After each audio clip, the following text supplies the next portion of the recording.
maybe I'll check you out in a few minutes. I know you guys had something to do. You'll explain better to me what I mean.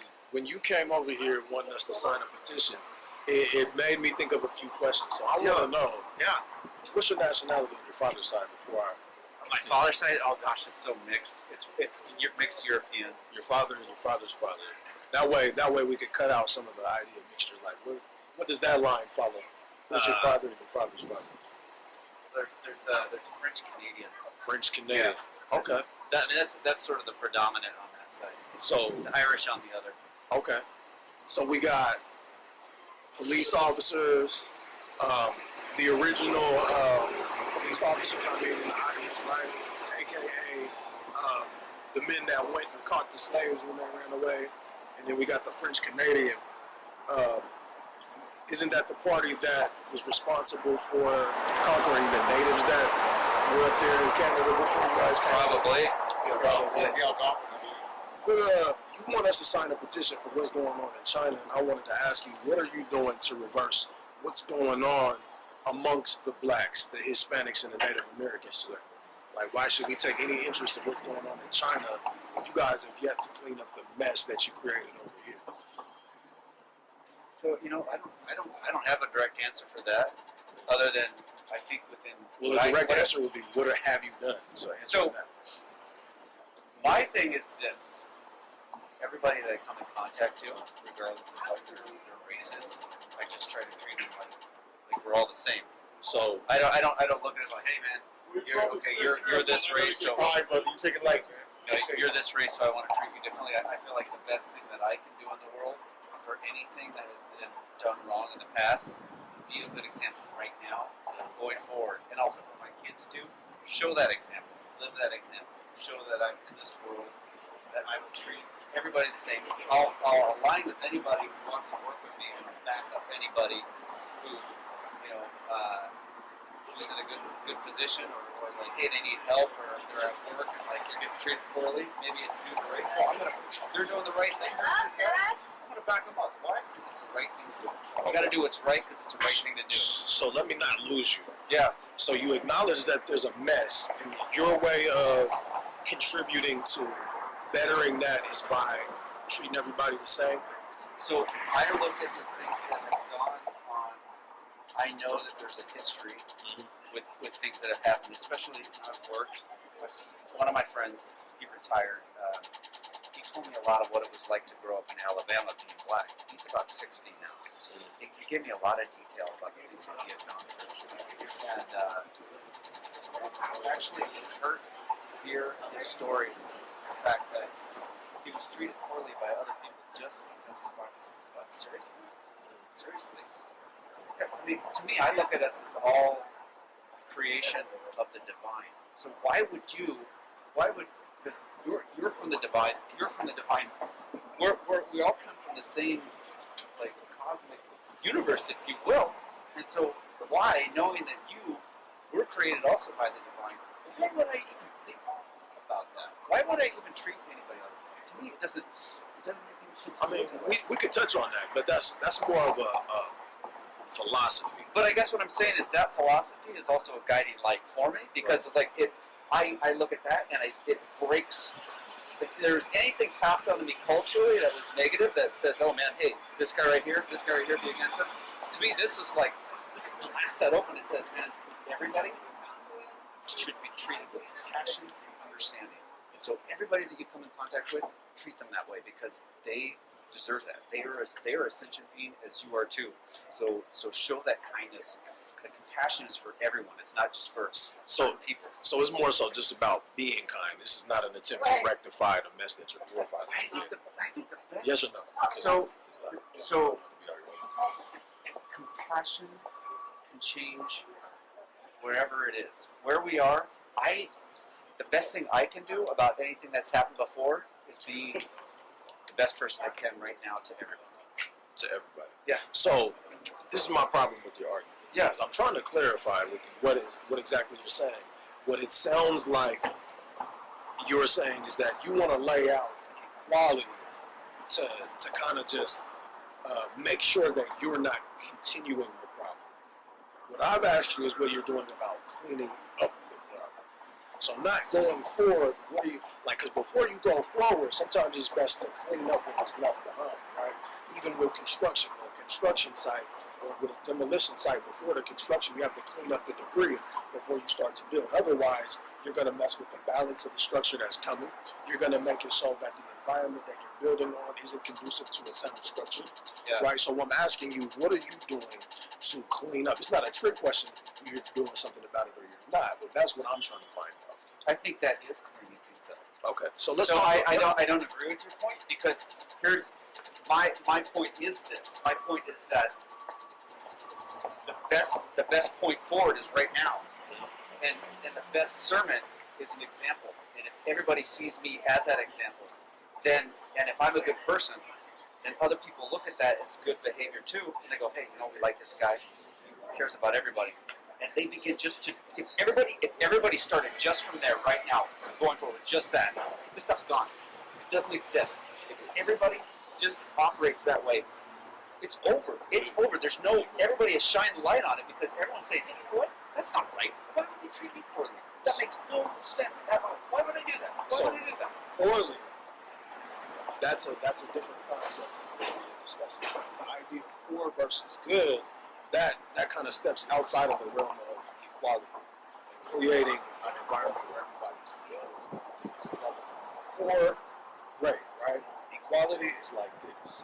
So now, the people that have been treated poorly, the people that have had their entire heritage stripped away from them, their language, all of the customs, all of the things that were passed down from generation to generation by mouth and by book, dealing with the libraries in Alexandria. You guys weren't necessarily a part of that. It was more so the Muslims that did that. But these are things that have happened. Your hand in it was taking people, kicking them out of their land, making it impossible for them to eat, destroying the buffalo, things like that. Now these people are destitute even today. How is treating them exactly the same going to restore what's being done? See, there's a confusion between equality and equity. Say you're a tall man, right? Say I used to be a tall man, but you cut my knees out from under me, so now I got less leg to deal with, right? And not only are you a tall man, but you created a society where you have a platform that you can stand on. Now let's keep the fact that you're a tall man. I used to be a tall man. This concept is important. You have a platform to stand on. Should your first action to be to give me the same platform that you have to stand on? And if you give me the same platform that you're standing on, will I be able to see the way that I should be able to see? Will I be restored to the stature that was taken away from me when you cut my legs out from under me? That's what happens when you give equality and you treat everybody like they're if you give a structure, it doesn't mean that people are going to even go and run after it. Even if you clear everything out, even if you give everybody the right way in, there will always be people that say that's not good enough. I need more. You know what? That's why I need more from you. I need more from you. That's not but right. that's why everybody's not always a part of the new. Everybody from the everybody that was a part of the original Greece when the Roman Empire became integrated and it became the Greco-Roman Empire, there had to be people that were taken out of the mix before the Greco-Roman Empire could start to exist in the way that it did. And then even furthermore, Rome, they had to end up taking. And what we're dealing with is a world where things are always progressive. Nations are always coming in and out of rulership. We're living beings that need to have reciprocity. When you deal with things like this, you can't just say that, oh, everybody's not gonna. I mean, that's the obvious. But how can the world exist in the way that the white man paints? But you know the thing is, hold on, before let me finish. Go ahead. So the white man paints this picture like if everybody just treats everything like everything's the same, and and everything and everybody's just equal. How is the world actually going to be that better place the white man says it could be? When nobody's being restored what's been taken unto them. This is a hypocrisy. Where the white man says he's about justice, he's created a criminal justice system. A black man can steal from somebody, a white man can steal from somebody and possibly be prosecuted for doing what? Stealing. But we're not going back and we're not cleaning up what's been done before time. And there's an ideology behind that allows the injustices. You guys feel like, okay, my forefathers stole from your fathers. That was done in the past. Let's leave it behind. But going forward, I'm going to pretend that there's justice. But there's something that we deal with in this society called a statute of limitations. There's no statute of limitations on murder, yet you guys get away with murder every day. You know what I mean by getting away with murder every day? You guys are still within the statute of limitations of murder, which doesn't end, and nobody's being punished for it. We're not getting reparations for our pain. You guys get to say, well, everybody should just be treated alike. Everybody's forefathers were not destroyed off of this land. Everybody's forefathers did not get put on slave ships. Come over here, build this land up, and make you guys trillion-dollar industries for you guys to even live off of today, right? And then we're still eating the scraps of this land like we didn't contribute our own blood, sweat, and tears. So how is treating everybody the same going to make for a better tomorrow? You've depleted my refrigerator. You've depleted my cabinets. You've estranged me from my heritage. You've told me that the only hope that I have is to hold your hand. If you can't beat them, join them kind of mentality. How does that improve things for my people tomorrow? That's what I'm asking. How is that justice? You raise a really good question. I do. Yeah. And now I want to ask you something. Are you a man of justice? I mean, like I've explained, I live in a way that I show my kindness and tolerance to everybody. I definitely get your explanation. That's not something that escapes me, but I want to know, are you a man of justice? Because look, you're trying to end communism in China. What does that have to do with you, for example? I'm just trying to, I'm gonna understand you a little bit more. Sure. No problem. With the virus. With the virus. But it was the white man's virus, though. So hold on. Let's leave that out. Let's leave that alone for a second because you asked why. The virus was hidden for months, and as a result, that information wasn't able to get out, and then more people died that didn't have to die. So that could have been my family.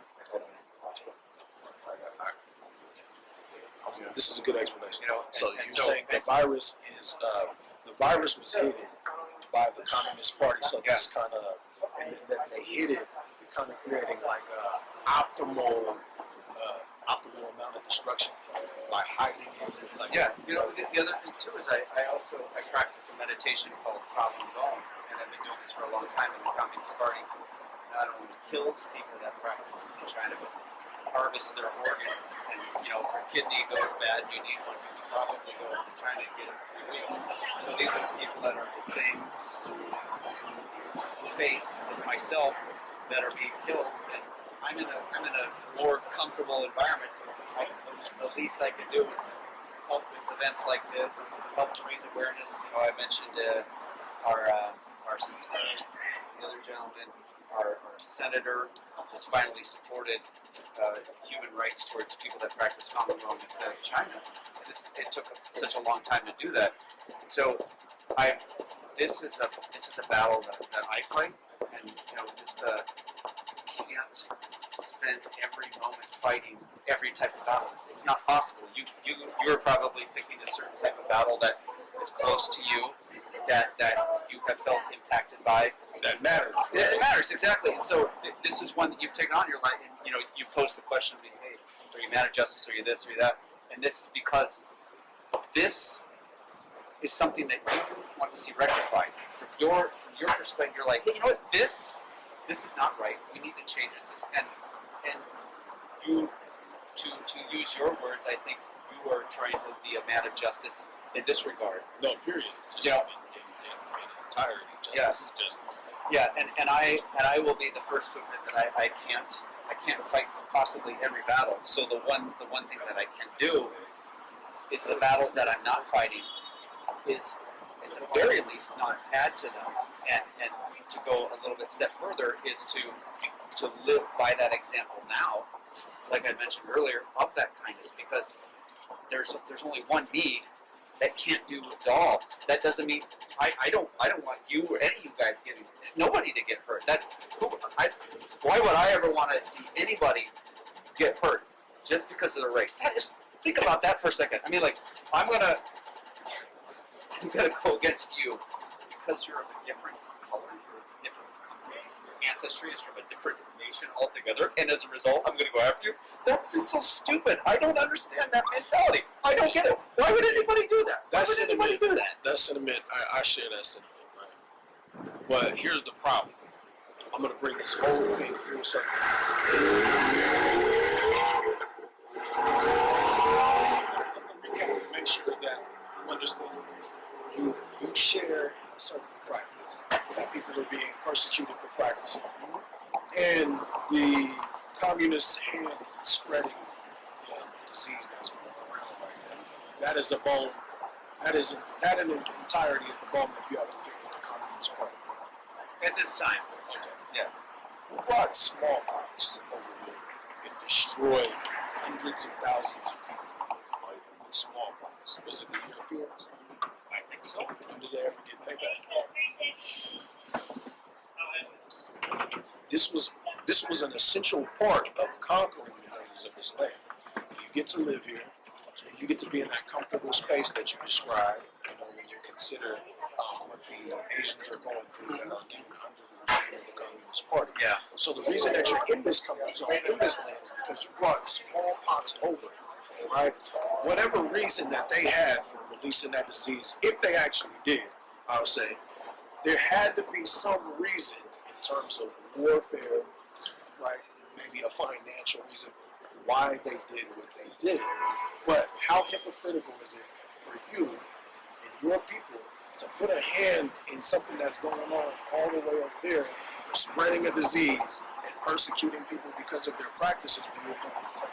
All the way back to Alexander the Great, what you guys did was told my people that we couldn't keep the Shabbat anymore, told my people that we couldn't circumcise our children anymore, and what else did you teach us? You taught us that we all had to be one people, and that the southern kingdom of Israel couldn't proclaim themselves to be Jews anymore. Then fast forward, here in this land, you guys took away the ancestral practices of the natives. You stripped the so-called Africans of their language and made them speak your language so that you could understand. I want to say something. This might. I want to. So I don't agree with your use of like you're putting me into that. I didn't do that. And I'm sorry. But you're not doing anything about it now. And this is why I'm saying I'm bringing it full circle. The reason why I'm saying that it's you is because you will put a hand in what's going on with China, right? Because there's practices that they are being persecuted for, right? You're not being persecuted. They're being persecuted in China for practicing these customs. But your forefathers have come over here and they have destroyed an entire people. They have reduced the Native American population down to about 1%, give or take. Right? You have killed over 50,000 Africans to and fro in the slave trade, right? But you do nothing about it. You're saying that what's important to you, what touches you, that's what you're going to stand and fight for, right? But you are literally benefiting day in and day out off of what your forefathers did, and you're not relinquishing any of that land, any of those rights, to give them back to the people that were stolen from. So in a sense, what you're saying is it's okay what happened to these people.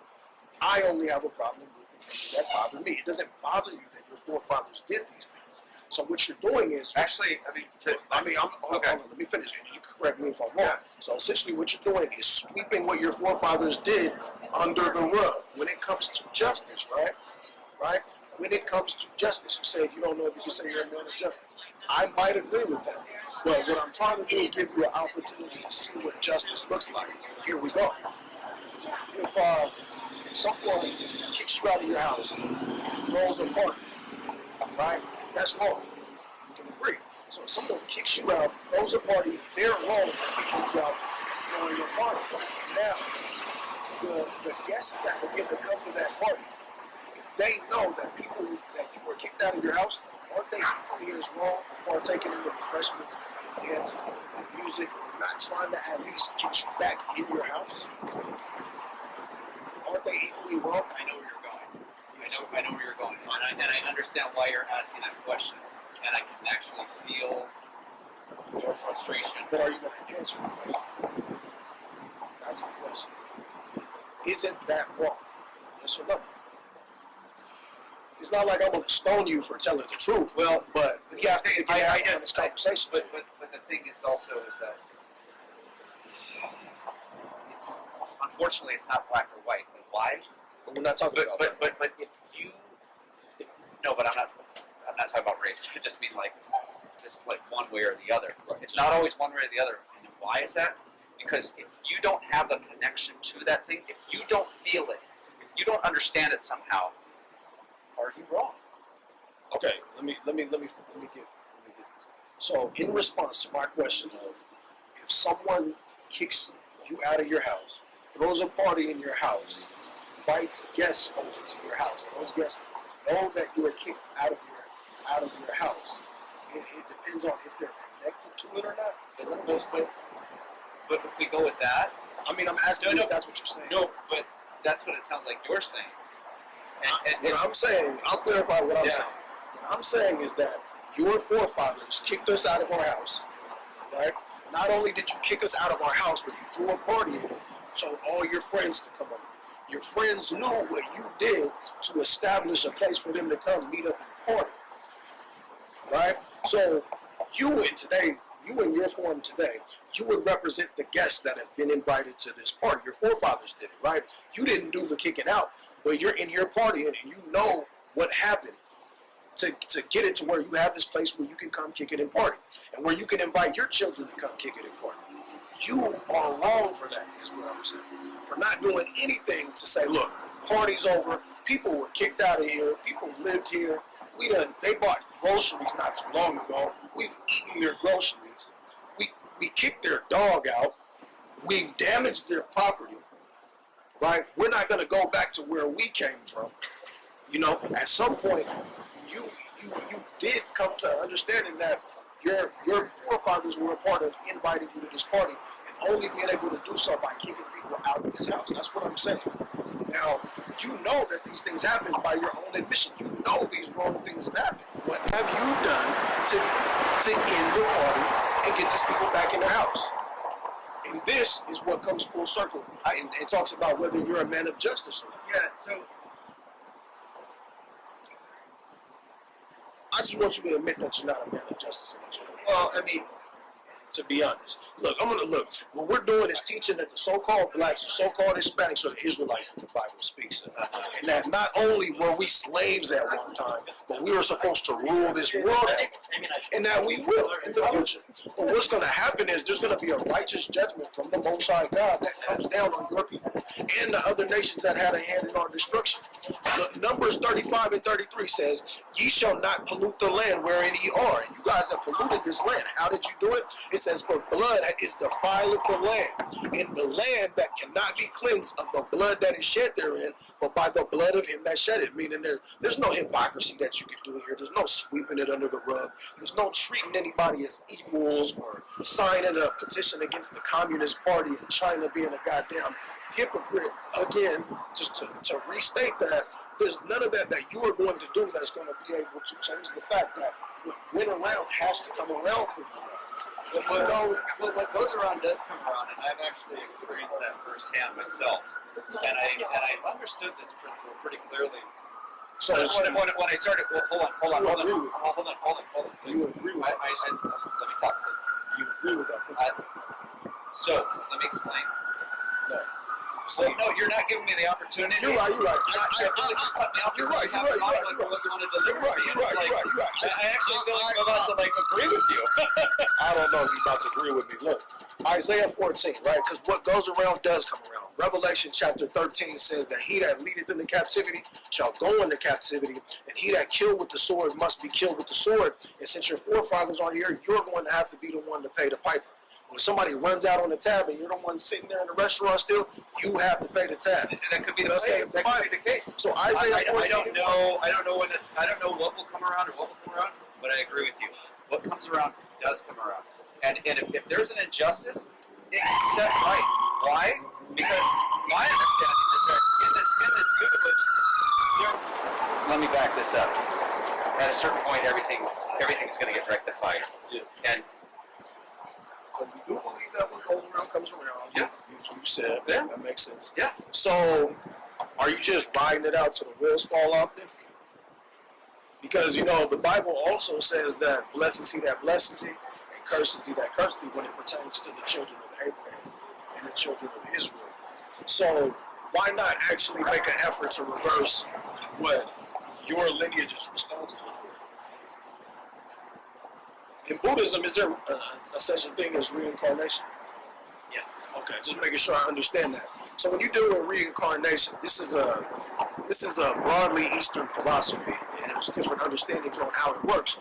In the Hebraic concept, which you are a Hebrew, Edomite, the Hebraic concept of it is that when we die, we're born again later on in our generations. This is something that can be scientifically understood as the seed of man comes from the father, starting in the brain. Right? So you are a continuation of something that you laid out before in another life, just energy coming back and inhabiting the rest of the integration of integration. Long story short, in some sense or another, you are responsible for what's going on here today. Yet, you believing that what goes around comes around, you know, you would rather not actually make a direct stance against what you were responsible for in the past via your ancestors. You would much rather poke your nose in things that don't pertain. Well, why is that? This is what I feel like I'm supposed to be doing, and this is actually what it feels like I am supposed to be doing. So you, And I don't have guilt for not getting so behind it and putting myself out there. Do I feel like you don't have to feel guilt. No, I mean, but being honest is key. no? But the thing is, will I go and my honesty leads me to this, which is I feel that I'm doing the things that I am meant to do to help bring a positive change in this world. And so, with that, I am part of the positive change because if we, as a society, are following what we feel is our let's just call it a mission on this planet, our mission to do the things we are meant to carry out, and we are living according to that mission, then we are doing the thing that we were sent here to do. Wow. And so that was spiritual what you just said. You get what you said? This is what's crazy about what you're saying. You were put here to be the devil. You know what devil means? Because a lot of people hear it and think it's derogatory. The word devil means deceiver, right? And then the word Satan means adversary. So there's two aspects of this that I'm going to touch on. Satan is a spirit, right? And he has a tool that he uses in the earth to carry out his function, which is to deceive, which is to destroy, which is to be adverse. Your people were created for the purpose of being deceivers and being destroyers. And what you have just said to me, it really is reflective of your purpose on the earth. You might not think, oh, I'm here to be a devil, but this is how you guys do the devilish things that you do. You conquer a land in the name of Christianity, right? You're able. This is my wife. So you have conquered a land in the name of Christianity, which you guys do stand on in one hypocritical way or another. And now you're looking at a whole landmass that's practicing their religion that they may be willing to conquer in the name of. And you're saying, what I'm going to do is I'm going to take my hypocritical mindset and I'm going to destroy what they got going on by any means necessary.